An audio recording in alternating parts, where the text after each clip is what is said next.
Do you need some help? Put your tie on. There you go. Meet Henry Corky Caldwell, a World War II veteran who last month turned 100 years old. You do it up. This year's Anzac Day was shaping up to be a very special one for Corky until the Australian government cancelled all parades and gatherings because of COVID-19. There you go. Put the strap under. It's very important. I've been going to, ever since the war finished, I've been going to Anzac Day ceremonies. We used to start off about 4 o'clock in the morning and go through till 10 or 11 o'clock at night. I know we used to get into trouble from the wives because we're paying up all day. It means a lot. He looks forward to Anzac Day every year, almost more than anything else. He likes to do his march. He likes to lay his wreath on behalf of his brothers.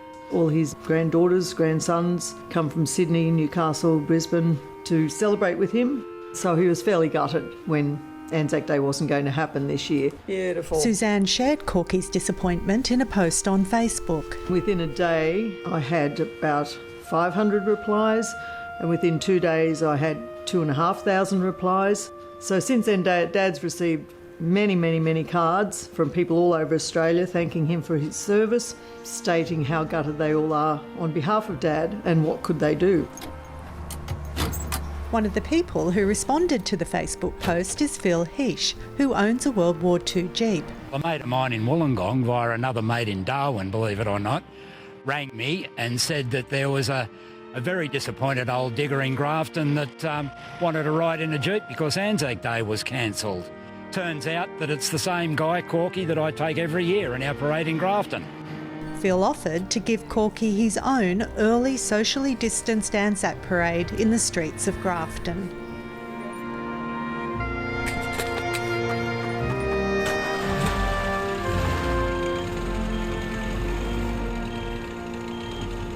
Corky enlisted in 1941 when he was 21 years old. All the Australian troops were going away and I felt it was the thing to do. An auto-electrician by trade, he was assigned to an army unit of engineers, and within a month he was shipped out to the Middle East and stationed in an ordnance workshop behind the lines. We were working about 18 hours a day on ambulances, and some of the tanks had been hit, and I still had pieces of people in where we had to clean them out and get them out ready. Between battles, Corky, armed with his Kodak pocket camera, captured the exotic world around him. Oh yeah, I've got dozens and dozens of photos here of all the pyramids and I climbed up the first one and used to ride camels around them, and it was a homing place for the troops. All go out to see the Sphinx. Yeah, I got a lot of photos in there.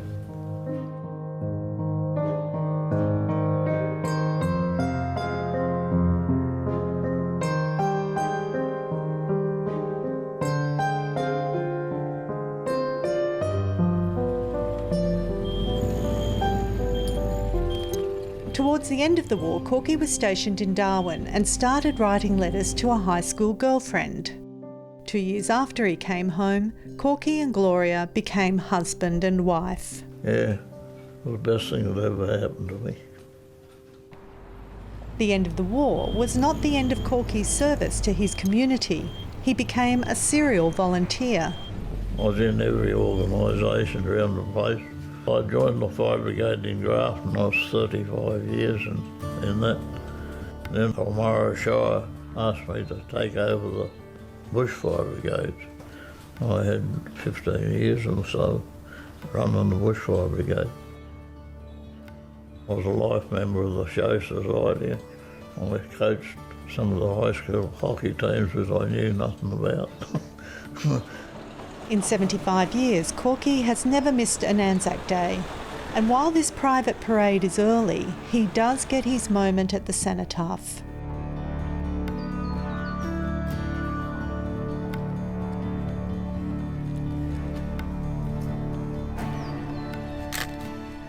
Thank you.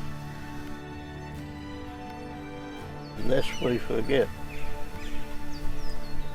It sort of gets you a bit when you go out the cenotaph, and I lay a wreath for my brothers, and that gets you a bit. He did, I think, morph into Anzac mode because, he was remembering his brothers, his wife, who's just passed away, and all his mates from the war. I think it was very special. Yep, I do. I think he had a wonderful day. Wonderful day.